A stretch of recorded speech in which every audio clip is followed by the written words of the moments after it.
1963 में एक साप्ताहिक पत्रिका नवागता और दैनिक आज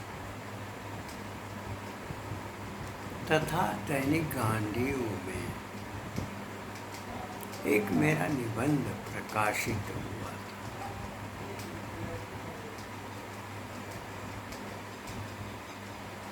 जिसका प्रासंगिक स्वरूप आज उपलब्ध नहीं है, किंतु मेरी स्मृति में है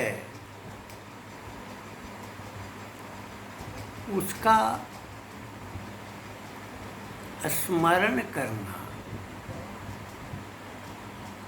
मेरे लिए उचित प्रतीत हुआ।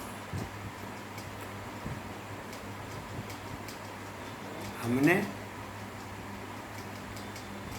उसमें अपने विचार और भाव को व्यक्त करते हुए यह लिखा था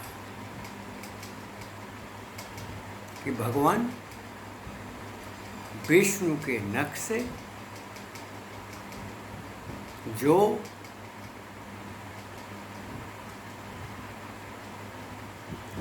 धारा के रूप में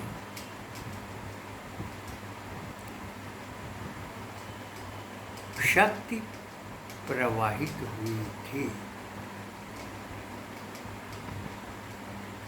वह ब्रह्मा जी ने स्वयं अपने कमंडल में ले लिया था और भगवान ब्रह्मा अपने कमंडल में उसको सहेज कर उसमें ध्यान लगाते रहे। राजा भगीरथ अपने पूर्वजों के उद्धार के लिए ब्रह्मा जी की अखंड तपस्या की थी और उस कमंडल में माँ गंगा विद्यमान थी। ब्रह्मा जी राजा भगीरथ के तप से इतने प्रभावित हुए कि उन्होंने गंगा को भूलोक में, मर्त्यलोक में भेजने का निश्चय कर लिया, किंतु माँ गंगा मर्त्यलोक में जाने की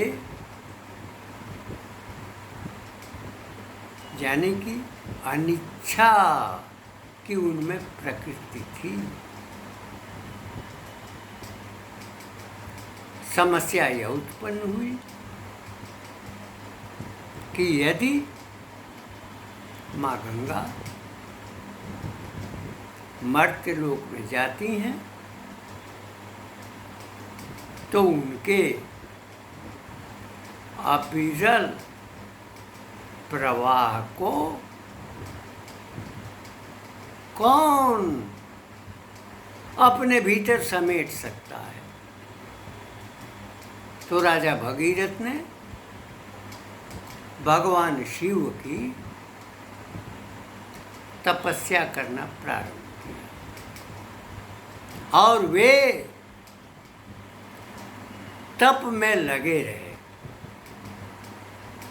भगवान शिव तो करुणामय थे, दया उनके भीतर विद्यमान थी। उन्होंने राजा भगीरथ के तप में गंगा को स्वीकार करना, मान्य किया। अब ब्रह्मा जी तो विस्मृत कर गए थे। पुनः राजा भगीरथ को ब्रह्मा जी का तप करना पड़ा और स्मरण कराया गया उनके द्वारा। इधर भगवान शिव भी विस्मृत कर गए थे, उनको भी उन्होंने पुनः अपनी तपस्या से अवगत कराया। जब भगवान ब्रह्मा ने कमंडल से माँ गंगा को छोड़ा तो भगवान शंकर अपनी जटा खोलकर तैयार थे। माँ गंगा उनकी जटाओं में समाहित हो गए। फिर भगवान शिव विस्मृत में आ गए और राजा भगीरथ को पुनः भगवान शिव का तप करना पड़ा और उन्होंने माँ गंगा को अपनी जटाओं से छोड़ा। फिर शिव की जटा से गंगा का स्रोत चला, वह गंगोत्री से प्रवाहित।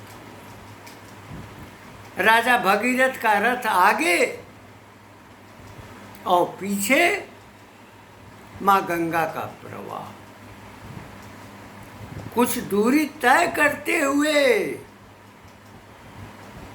जब माँ गंगा आगे बढ़ गई और राजा भगीरथ का रथ पीछे हो गया तो जन्म ऋषि का आश्रम पड़ा। उस आश्रम को माँ गंगा के प्रवाह ने विलीन कर दिया। ऋषि क्रोध में थे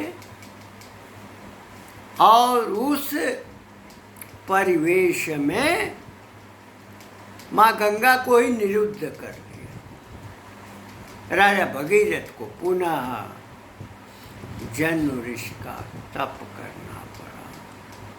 फिर माँ गंगा आगे बढ़ चली। अपने पुत्रों और पुत्रियों के मलमूत्र सहित छोटी बड़ी नदियाँ नाले सबको पोषित करते हुए उनकी धाराएं माँ गंगा में विलीन होती चली गई। सूर्य की पुत्री यमराज और यमुना दोनों भाई बहन थे। यमुना के तट पर जो विदेशी आक्रांता थे, जिसमें अस्थायित्व का बोध था, यमुना के तट पर उन्होंने अपने किले और मस्जिदें बनवा दी। माँ यमुना प्रयाग में, माँ गंगा में समाहित हो गई और उन्होंने भी छोटी बड़ी नदियों को अपने भीतर समाहित किया था और इन सब का समावेश लेते हुए माँ गंगा आगे बढ़ी थी। सोनभद्र, नारायणी, छोटी बड़ी नदियाँ, इन सब को समेटते हुए और अपने तट पर संस्कृति और सभ्यता का, अतीत का, वैदिक वांग्मय का विकास का रूप देते हुए माँ गंगा जब आगे की ओर पयान करती रही तो सुंदरवन से आगे बढ़कर जब उत्तर से घनघनाता हुआ आक्रोश में भरा गर्वोत्पन्नता से पूर्ण ब्रह्मपुत्र भी आ रहा था। माँ गंगा आगे बढ़ी, ब्रह्मपुत्र भी उसमें समाहित हो गया और राजा सगर के पुत्रों के उद्धार के लिए उनके वंशज राजा भगीरथ के तप के प्रवाह में उनके पुरखों का उद्धार हुआ। माँ गंगा समुद्र में समाहित हो गई।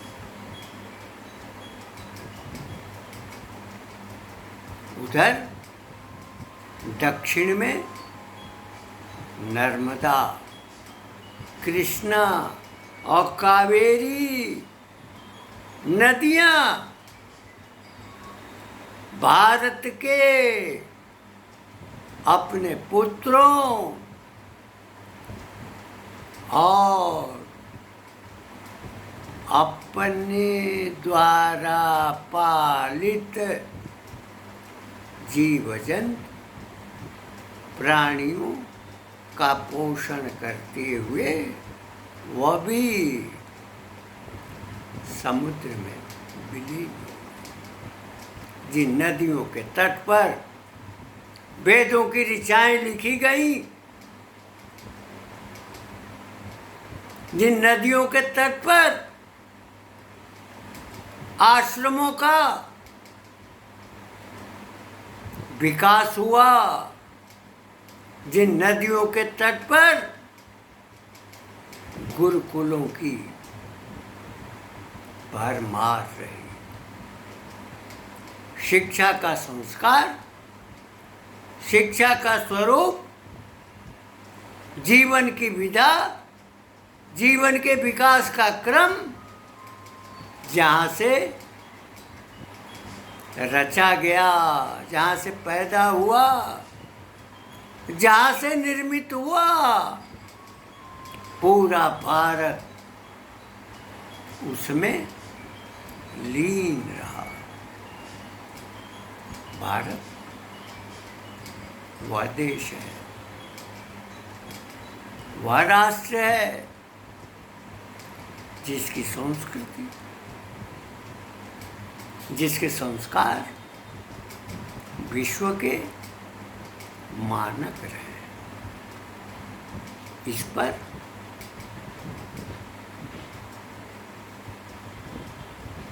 माँ गंगा का चित्र, नदियों के स्वरूप का चित्र कई रचनाकारों ने समय समय पर व्यक्त किया है। आक्रांताओं का जो संक्रमण है, भारत ने उसको तो महसूस ही किया, लेकिन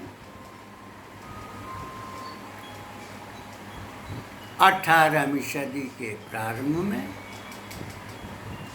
पश्चिम से भी सभ्यता का, विचारों का सोता आ पहुंचा था और 19वीं सदी के प्रारंभिक काल में वह सोता अपनी सत्ता के अधीन विस्तार पाता गया।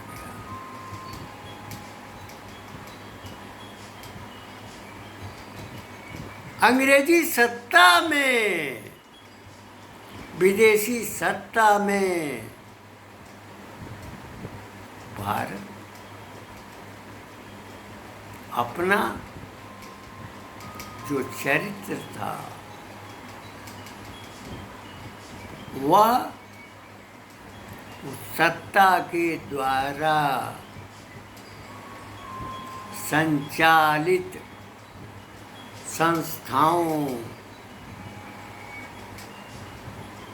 के उद्देश्यों के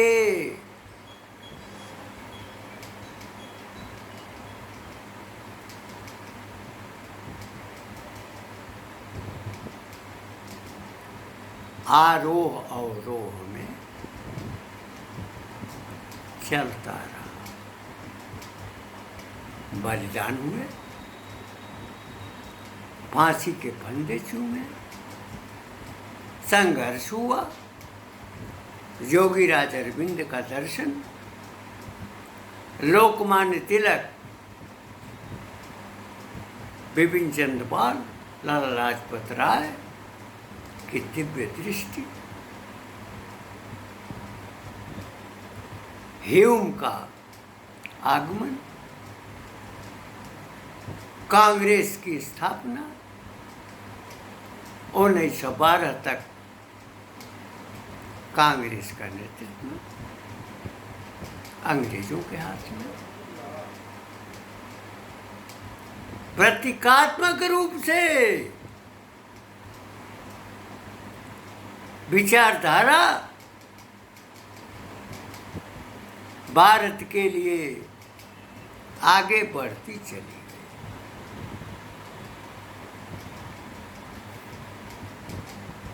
और 1947 में सत्ता आई, किंतु तंत्र तो वही था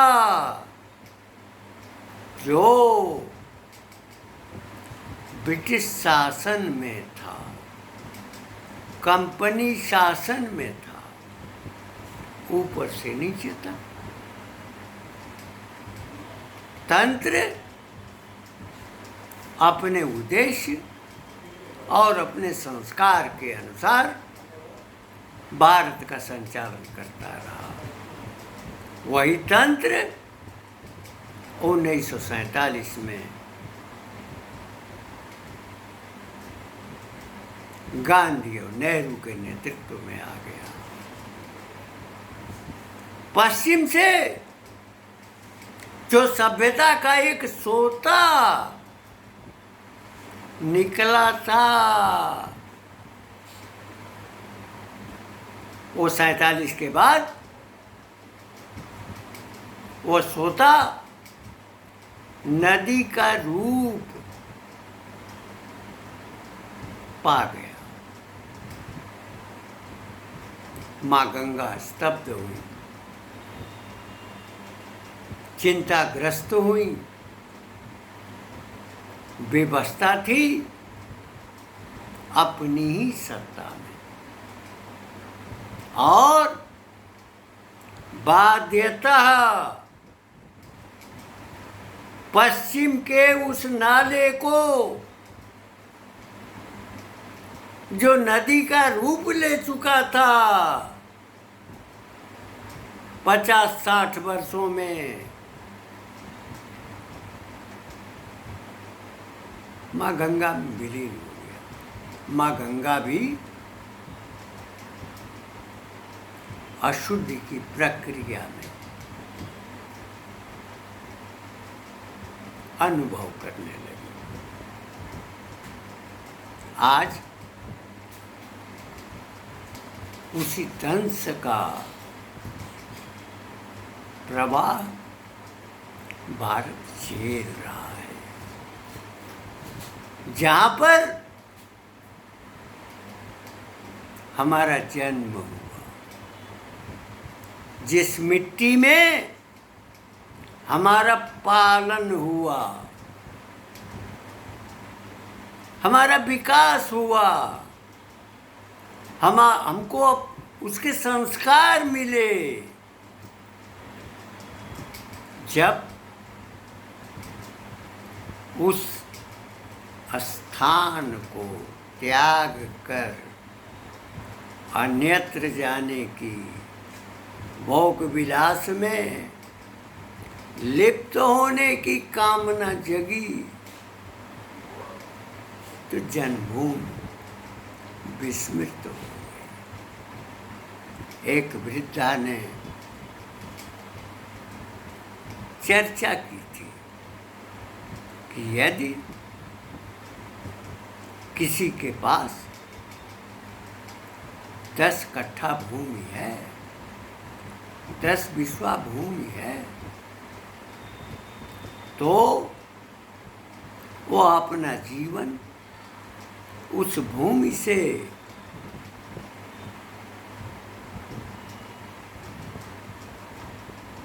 पाल सकता है। किंतु यदि वह रोज प्रतिदिन अपनी आवश्यकता अनुसार मिट्टी खोद करके लाता है, 50-60 वर्षों में वहाँ एक गहरा गड्ढा हो जाएगा। लेकिन उस मिट्टी में अगर श्रम करता है तो उस मिट्टी से अपना परिवार भी पाल सकता है, अपना भोजन प्राप्त कर सकता है, जो प्राथमिक उद्देश्य होता है।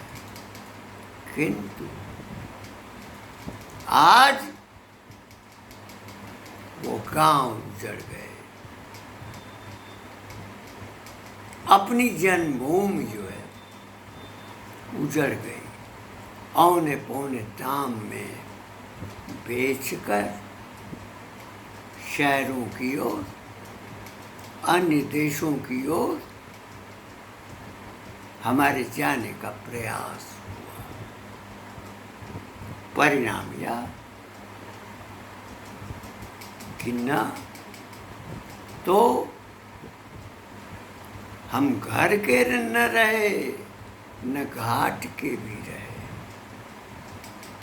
यूरोपीय देशों में, खाड़ी के देशों में रोजी रोटी के लिए पहुंचे, भाई भाव की लालसा थी, भवन की आवश्यकता थी, आवागमन की आवश्यकता थी, विस्तार का मोह था। लेकिन उसी विस्तार की प्रवृत्ति ने हमसे हमारा मनुष्यत्व छीना। यही नहीं, उसने सारा संस्कार छीन लिया, जिन संस्कारों से हमने विश्व को दिशा दी थी। जितना बड़ा जम्मू द्वीप का भरतखंड था, भारतवर्ष था, जिसके अंतर्गत अफगानिस्तान भी था, बर्मा भी था, तिब्बत भी था, श्रीलंका भी था। उसको हमने बिना मोह के, बेखौफ, बेरोक टोक तो छोड़ा ही, अपनी माँ के भी टुकड़े कर दिए। कुछ पश्चिम में, कुछ पूरब में, और भीतर भी हमने मान सिंह और मीर जाफर की औलादों को कायम रखा। लाल सिंह और तेज सिंह जैसे लोभियों को भी हमने अपने विश्वास में किया। हमने भारत की प्रकृति बदल दी। माँ विजय शंकर प्रसाद यह व्यक्त करते हैं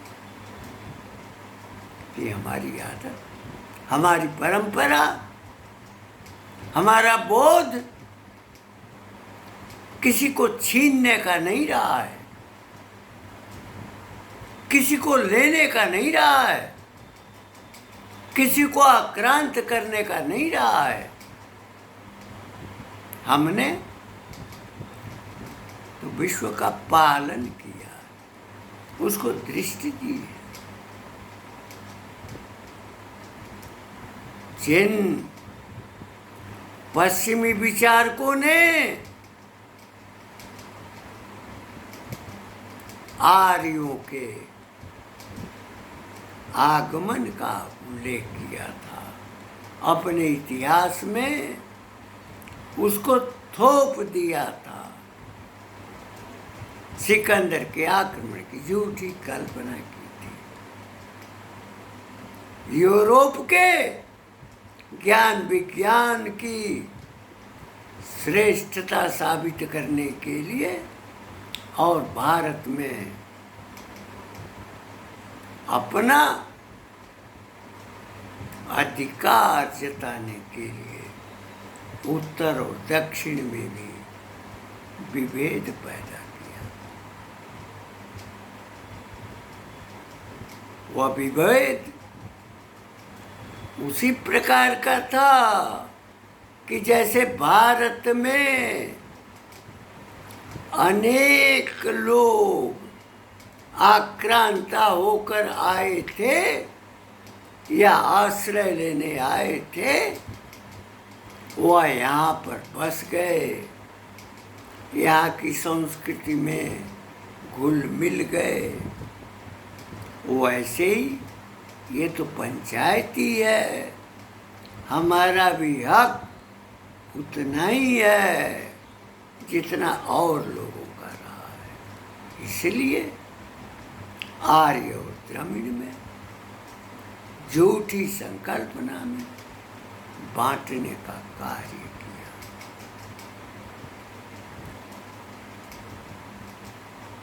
संस्थाओं में जिस इतिहास को पढ़ाया, वह इतिहास पढ़कर हम भारतीय रह करके भी भारतीय न रह पाए। हम पश्चिम के आदर्शों में अपना जीवन तलाशते रहे। पश्चिम के दार्शनिकों की धारा में हमारे भाव बहते रहे, केवल बोध का प्रदर्शन करने के लिए। और आज वह विश्व वृक्ष, वह विश्ववेली भारत के नस नस में प्रवाह पा गई है। माँ गंगा की जो संस्कृति है, माँ यमुना का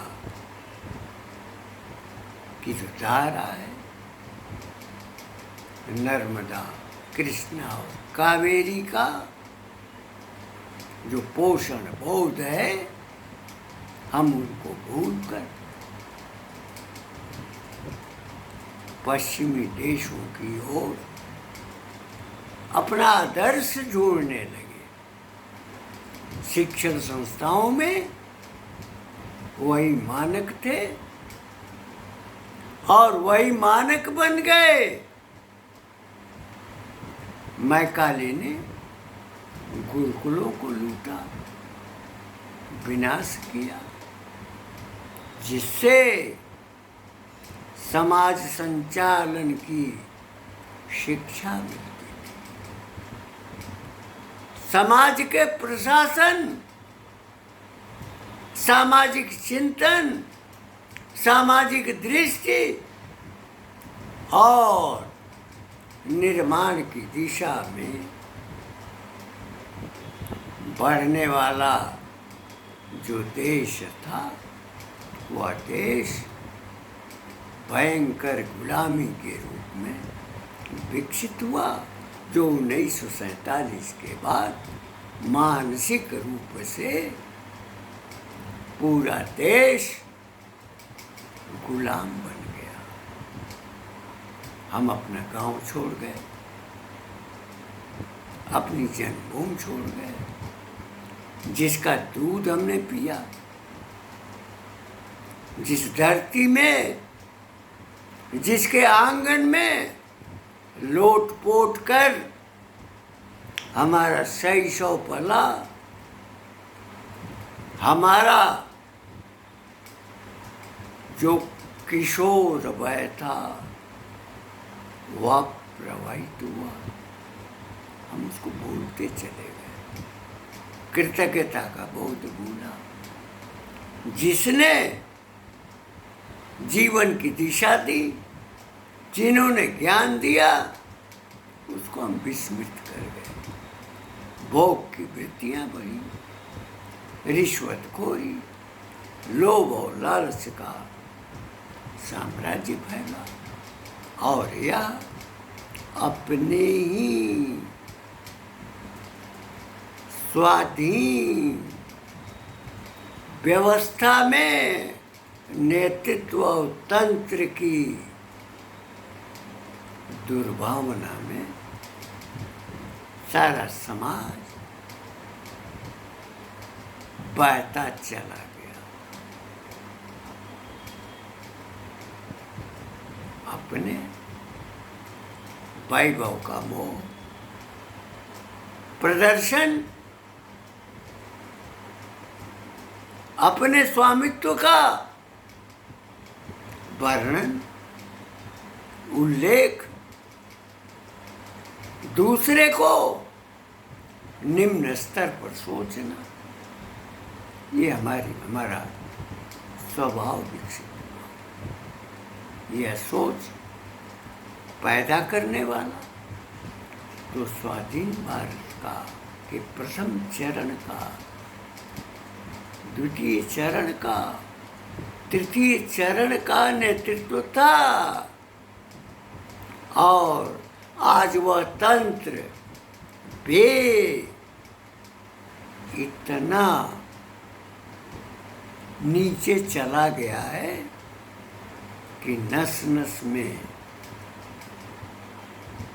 प्रलोभ, नस नस में लोभ और वासना की प्रकृति व्याप गई है, जो आज भी समाज के, सत्ता के संचालन के लिए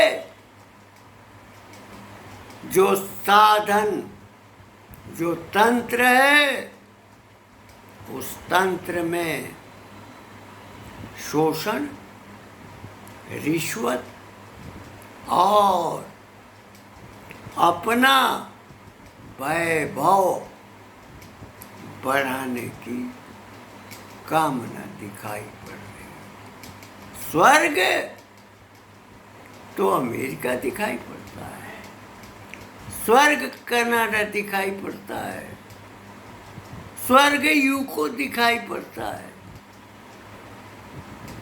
स्वर्ग तो फ्रांस दिखाई पड़ता है, स्वर्ग ऑस्ट्रेलिया दिखाई पड़ता है। हम रोजी रोटी की कामना में अपनी ही मिट्टी को त्यागते जा रहे हैं, अपनी ही माँ के अंग का भंग कर रहे हैं। और प्राथमिक चरण में ही हमने अंग भंग किया है। जिस माँ ने हमें पाला है, जिस धरती पर हमारा विकास हुआ है, जिस धरती में हमने अपना महत्व दिखाया है, जिसके आकाश के तले हमने अपनी ऊंचाई प्रदर्शित की है,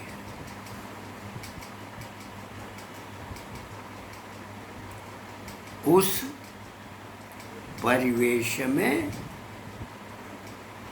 धरती छोड़ने का संस्कार दिया गया है।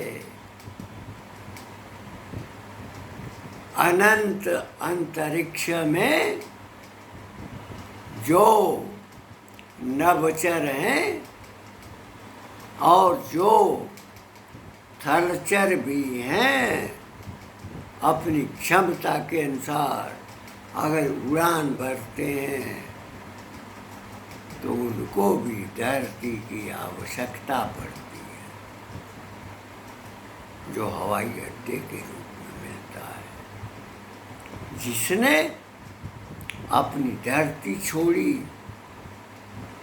जिसने अपनी मिट्टी छोड़ी, जिसने अपना आधार छोड़ा,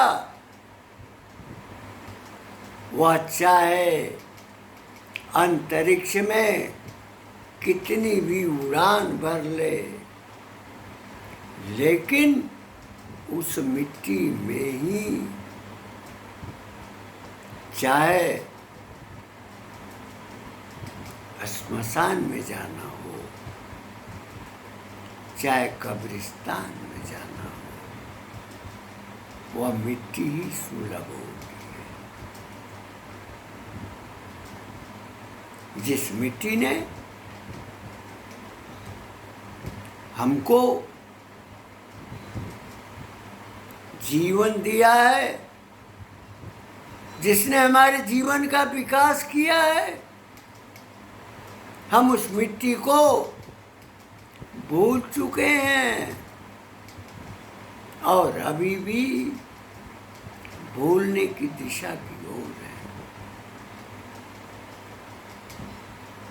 वापस लौटाने का संस्कार डालने वाले लोग क्रियाशील हैं, प्रयत्नशील हैं, लेकिन जिनके भीतर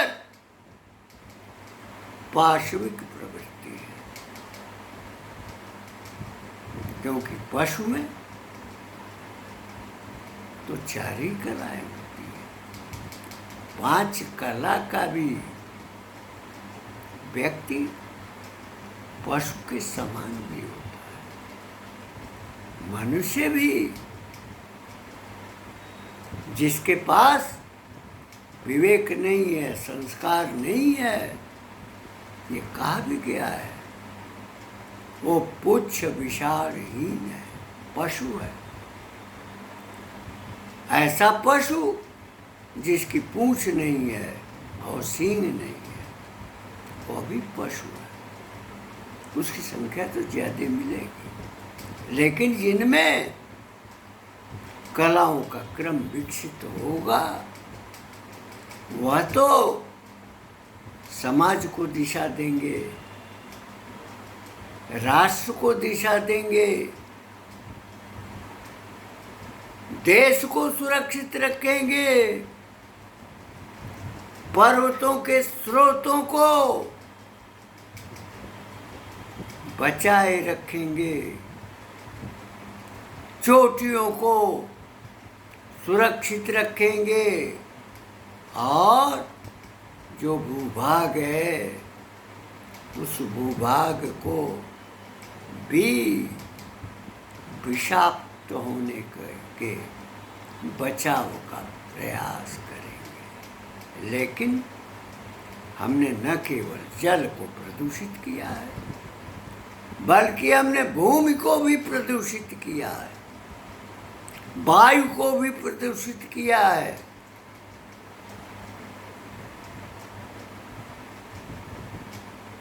और जो गगन है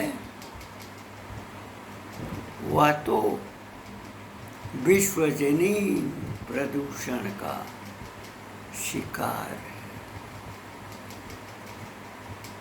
उस दिशा की ओर ले जाने वाला, पहुंचाने वाला, ज्ञान देने वाला ऐसा नहीं है कि हमारे राष्ट्र में, हमारी संस्कृति में वो चिन्ह नहीं है। चिन्ह है, लेकिन बहुलता जो पश्चिमी वैभव की है, पश्चिमी संस्कार की है, वो संस्कार इतने व्यापक रूप ले चुके हैं जो एकमात्र औषधि से शुद्धिकृत नहीं हो सकते। उसके लिए जो राष्ट्र चिंतक हैं, राष्ट्र की धारा को प्रवाहित रखने की ध्येय निष्ठा वाले व्यक्ति हैं, जिनमें ऋषित्व है, जिनमें त्याग है, जिसमें संदेश देने की शक्ति है, वे निश्चय ही अपनी दृष्टि से भारत को देखते हैं, देख चुके हैं, देखते रहेंगे। उसके संस्कारों को जागृत करने के प्रयास में वो सदैव लगे रहेंगे और उनकी पीढ़ियां भी इस कार्य की ओर प्रवृत्त होती रहेंगी। प्रक्रिया शुद्ध और शुद्ध के संघर्ष की है। प्रक्रिया सुर और असुर के संग्राम की है। प्रक्रिया गुण और अवगुण के द्वंद्व की है। इन द्वंद्वों में भारत के पास अभी भी शक्ति है, शक्ति के स्रोत हैं, शक्ति के बिंदु हैं जो दिशा दे सकते हैं और दिशा दे भी रहे हैं, सत्ता को भी दिशा दे रहे हैं, तंत्र में भी पवित्रता का आयाम खड़ा कर रहे हैं। चाहे आयाम खड़ा करने के लिए कठोरता हो, नृशंसता हो, दुरूहता हो, साहस हो, धैर्य हो, बल हो, शक्ति संपन्नता हो, लेकिन नेतृत्व को शमन के साथ तंत्र को भी अपने आचरण और चरित्र की धारा में, अपने सांस्कृतिक परिवेश की धारा में लाना पड़ेगा, चाहे जितना भी समय लगता हो, कालखंड लगता हो, लगाना पड़ेगा। अगर राजा भगीरथ ने माँ गंगा को लाने के लिए इतना प्रयास किया, जिस प्रयास की कल्पना नहीं की जा सकती, कितना त्याग किया, जो आज भी उदाहरण के रूप में प्रयास के साथ भगीरथ प्रयास जोड़ा जाता है।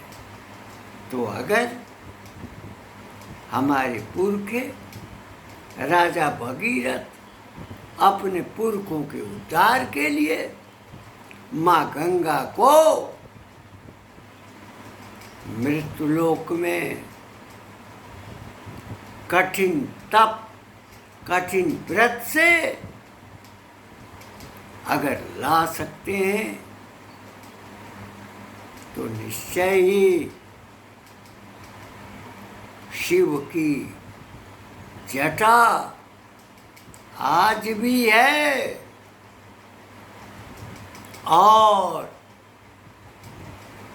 शिव का तांडव तो विश्व ने देखा है, जिस तांडव से नाश भी हुआ है, निर्माण भी हुआ है,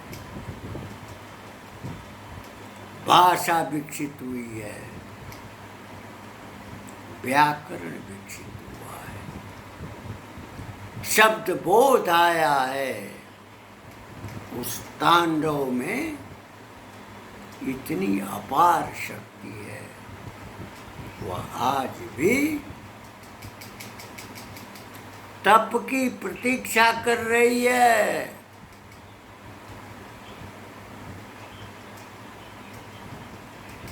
भारत के सपूतों अपने पुरखों के ज्ञान, अपने वीरत्व, अपने त्याग, अपने तप को याद करो, त्याग को याद करो। उन्होंने जीवन में कितना कष्ट उठाया है, वनवासी जीवन जिया है।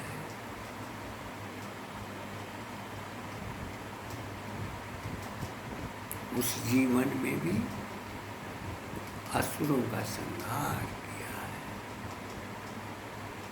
और भारत को अपने चरित्र के माध्यम से वाणी दी हो। यह श्रृंखला अनंत काल से बराबर आती गई है। इस मिट्टी में अगर मान सिंह भी पैदा हुआ है, तो मीर जाफर भी पैदा हुआ है, राणा प्रताप हुए हैं, तो शिवाजी भी हुए हैं, कुंवर सिंह भी हुए हैं। तो उस मिट्टी के गर्व को स्मरण करो और अपने भीतर अपने वीरत्व और अपने त्याग और अपनी तपस्या को स्मरण करके भारत को, भारतीय संस्कार को भारतीय संस्कृति को बचाने का कार्य करो। वर्तमान में यही आवश्यकता है। भोग की ओर, विलासिता की ओर जाना जीना एक क्षणिक काल है, लेकिन इतिहास के लिए अपने जीवन का चिन्ह छोड़ करके जाओ। जिस चिन्ह पर को पहचान कर तुम्हारे वंशज आगे बढ़ते रहें, चलते रहें और भारत के वैभव को, भारत की संपन्नता को, जो पूर्ववर्ती स्थिति रही है, सोने की चिड़िया जो रहा है, जिसकी वजह से आक्रांताओं का प्रवेश हुआ है, उसको फिर स्वर्णभूमि और